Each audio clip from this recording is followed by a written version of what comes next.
3 games took place today, and only one of them was really close. So leave a like and subscribe because we do this almost every day, and we'll just get started with Bucks versus Pacers. This game, the Pacers had control for a majority of this game, usually up about 10 points. Let's see if we can find. Yeah, see, until about the fourth quarter, Bucks started coming back.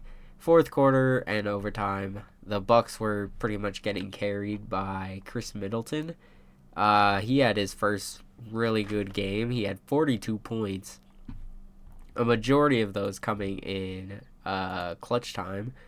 11 points in the fourth, and in OT he had 7. So 18 points in the fourth quarter in overtime. I believe he started out pretty slow. If we could just look at the first. Nope, never mind. He played good. My bad. He played good the whole game. Dame, 28 points. He did get injured in the game. Doc Rivers revealed it is an Achilles injury. Which, side note, why would you announce that? Because now the Pacers know that it's serious, so they're probably just going to attack him on defense next game, if he can even play. But you could tell Dame was not himself, especially in the fourth and overtime, when they would usually go to him. They were deferring to Chris Middleton, and he was used as a decoy. Bobby Portis played all right. Brook Lopez played good.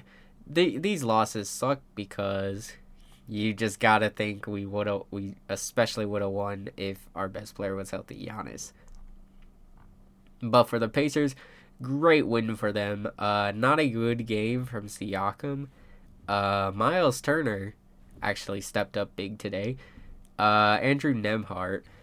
There was a particular possession in overtime where I'm just like, yeah, the Pacers got this. Even though they didn't score, he got about like 4 offensive rebounds or something. Let me see if I can just... Here it is. This is the possession. So, Hallie missed a 3-pointer. Nembhard grabs the rebound. Hallie misses another 3-pointer. But Middleton fouls, and Nembhard got that rebound. Hallie misses a fadeaway. Nembhard got the rebound. Siakam missed the jump shot. Nembhard got the rebound. Halliburton jump shot, and I believe Nembhard grabbed his rebound. Neesmith missed the jump shot. Halliburton grabbed the rebound, and that was basically it. So they were still down until Turner hit a floating bank shot. I believe that put them up by, what was it? Only up 2 points. Oh wait, no, my bad. I was reading this backwards. That makes more sense. Yeah. My apologies. But Nembhard was grabbing crazy rebounds on that possession. Then he hit a 3 to tie it after Middleton put them up by 2. Okay, never mind. It was only a 2 to tie it, I guess. Neesmith hit a 3-pointer in the corner.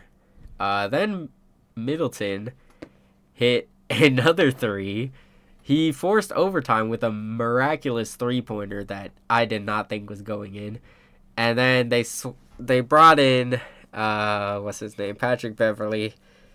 And then he gets cooked on defense and proceeds to foul Hallie during a floater and complain to the ref. But Hallie showed up. I mean, he missed a billion shots before that, but he hit the shot that mattered. So hopefully this gives him more confidence. He was playing, I think, oh wait, I think yeah, okay, my bad. Yeah, there we go. I was going to say, because he didn't shoot well, but he was playing better. He had 16 assists, 10 rebounds, 18-point triple-double with high assists. So that's better. I like what I'm seeing. Hopefully he's going to start being more aggressive.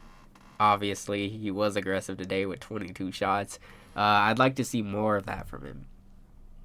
But just a good team win for the Pacers. They needed every basket they got. And if Giannis doesn't play, they could probably take a 3-1 lead, and that would give them a great shot to win the series, even if Giannis does come back after that. So if you're a Pacers fan, you gotta hope that he's at least out for Game 4, and that gives you the best chance. We will talk about Mavericks versus Clippers. This game was close until the first quarter ended, basically, and then the Mavericks just took over. I'll show you the game chart around about here. Then they never let go of the lead. There was a point in the third where they cut it to 5, I think. They got the lead down, or 6, I guess, and then the Mavs just immediately went on a 5-0 run, and it was over. Not a great game for anyone in particular on the Clippers. Harden played all right. He started off strong, but just like the rest of the Clippers, they kind of tailed off in the second half. 21 points. He was the best player today, besides like Norman Powell, who's a role player. A Paul George stinker. You got Kawhi Leonard not being aggressive. It really does feel like the Clippers are forcing him to play. Only 9 points. He turned the ball over like a lot for what I'm used to from seeing from him. So he's clearly injured. Russell Westbrook got into some drama. He was not playing good at all. Usually he could get you some buckets and energy, but he was getting emotional. He got 2 technicals. Turned the ball over more than he scored. He had 1 point and 0 for 7. Just not a good day for Westbrook. He ended up getting ejected because of a altercation with Luka. He just like grabbed Luka, and then Luka didn't like it, so he's like, "Hey bro, what's up?" And then he just shoved him. Then PJ shoved him, and Westbrook saw yelling. PJ mean mugged him. PJ got kicked out too, but it's fine because he basically just gave them energy anyways. I do have some notes from this game, I believe. For the Mavs, Norman Powell played good. You're probably going to need him to do that at least one more time this series. The Stars disappeared after 12 minutes or so, or for at least 12 minutes in the second half, and that's all the Mavs really needed to grow their lead. I started to question, why don't you just throw Bones Highland in the game? Because there were stretches of this game where the Clippers just could not score at all. Like, why don't you just throw him in, just get like a bucket or 2? Because you're throwing Westbrook in, and he's just getting emotional and starting fights, so why not just try? Kawhi needs to be more aggressive, but hey, whatever. Let's see. Just bad defense on the second quarter. They let the Mavs cook. And yeah, that was all I really had for them. And for the Mavericks, Luka has like some crazy Hall of Fame bailout badge, because every time he goes up for a shot, he like turns around and passes it, like, and I think it's gonna be a turnover, but it's not, and it ends up being an assist. Let's see. Kyrie played bad, but then he turned it up and really found his shot in the second half. If I can go here, yeah, as you can see, 7 for 12. He had 19 points. I believe he only had 2 points. Yeah, he only had 2 points in the first half, which was surprising. They were able to go on that run without Kyrie. And this whole series, I've never seen Luka try so hard on defense. It's really fun to watch. I didn't get to mention it in the last video because I forgot, but Luke, he was not letting anyone score on him, and this time was the same. So shout out to Luka. He's not letting like Paul George, James Harden, or Kawhi Leonard cook him. So yeah, that was one thing I thought might happen, but it didn't happen this series. Also, who decided to give Luka this many lob threats? It's not really fair. It's Derrick Jones Jr., PJ Washington, Daniel Gafford, all lob threats. Especially with Derek Lively, like, just when you think you could stop Luka, you could throw the ball up there, then one of these guys is gonna go get it. It's not very fair. But yeah, game 3 happens on Sunday. I think the Mavs might just. It seems like they really found their role found their streak on offense. Luka played bad on offense too. Efficiency wise, it didn't feel like he was playing that bad in real time, but that's just because he's a great passer and stuff. But efficiently, not a good game from him. But you could throw efficiency out the window in the playoffs, I guess, unless like you're the real cause of your team like failing, like when D'Lo does sometimes. I'm just checking if I have anything more to say about the last 2 games. About the Pacers, or... No, not really. Yeah, just sucks the Bucks. You're probably up 3-0 if you add Giannis, because then you can have someone to stop Siakam that second game. But whatever. This is a series I did not think was gonna go the way it's been going. The Timberwolves stomp on the Phoenix Suns at home, and they secure their first ever 3-0 series lead. They've never led 3-0 in a series, let alone swept a team, and it looks like they're about to. So, for the Timberwolves side, let's see, what do we have? Cat in the first quarter was phenomenal until he got 2 fouls and had to come out. That's one thing with Cat. He's gonna find a way to get his fouls. He had 10 points. They were just leaving him open. The only real note I had for the Suns at first were, are they stupid? Because they blitz Anthony Edwards constantly, even though he's proven he can pass out of it. Like, he's a good passer, and they're using like Cat's open guy or good shooter's open guy, or like Mike Conley's open guy. Like, why is it never Rudy Gobert's a guy? They're leaving like guys on for 3. This is how the Timberwolves get their run, typically. And all these games have been the same, just like the Laker games where Lakers take a lead, Nuggets turn the switch, and then they end up winning a pretty close game. With the Timberwolves, it's a more boring script. They keep it close at halftime, then third quarter comes, and then it's a blowout by the end of it.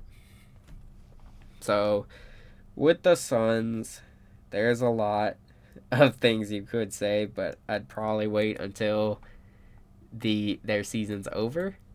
We got Kevin Durant, not a good game from him. 25 points. Yusuf Nurkic had a horrendous game. It was terrible. Box score could not make it look any worse or any better. He played worse than whatever this says. He's constantly dropping the ball. Couldn't stick with his man. He's getting cooked by Rudy Gobert. He just looks slow out there. Bradley Beal, 28 points. Surprisingly good on the box score, but like while watching the game, you could not tell me he was good. Let's see. Bradley Beal, 17 points in the second half. I just want to see how many of those were in the fourth. 15, yeah. This was basically him stat padding because the game was already over. Devin Booker, not a good game from him. He was flopping. Almost killed Karl Anthony Towns for a bit. Just shoving people. But I guess an alright game if you just look at efficiency. But I don't know. They just did not play good. They only had 9 turnovers as a team, and they still lost. Timberwolves actually had more turnovers, so that's not a good sign if you're causing more turnovers and you're still losing by like 20 points. So in the first quarter, they were basically getting saved by Eric Gordon 3-pointers. His 2 shots that he made were in the first quarter. They threw Bol in there. He was fine. Okogie was fine in the fourth. Royce O'Neal, not a good game from him. I had to tell my brother, hey, he's not that bad. But you have to wonder if you're the Suns, like, do you just blow it up? Because this isn't even... A lot of people thought the Suns might win this series. I think they were the favorites going into it by like a slim margin.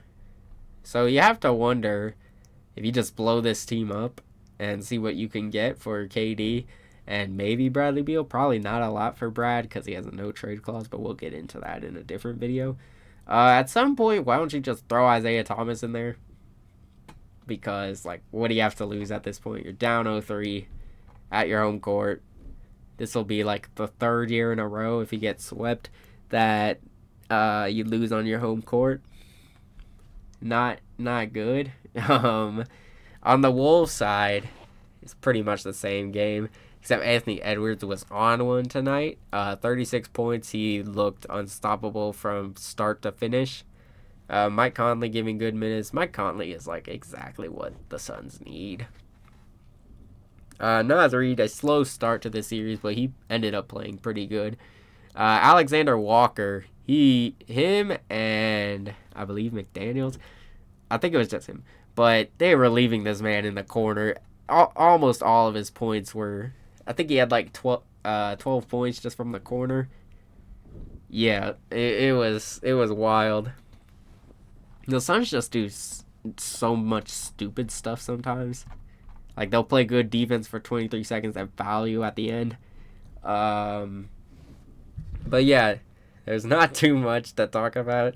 I could see the Suns winning Game 5 if KD goes crazy. But I have less faith in them than I do the Lakers coming back in their series. And I think the Lakers have no chance at coming back in their series. So that should tell you how little I believe in this team to come back. But those were the games today. Leave a like and comment down below what you think about anything I said. Tomorrow should be good. We got 4 games going on. So, yeah. Leave a like and subscribe, and I will see you all next time.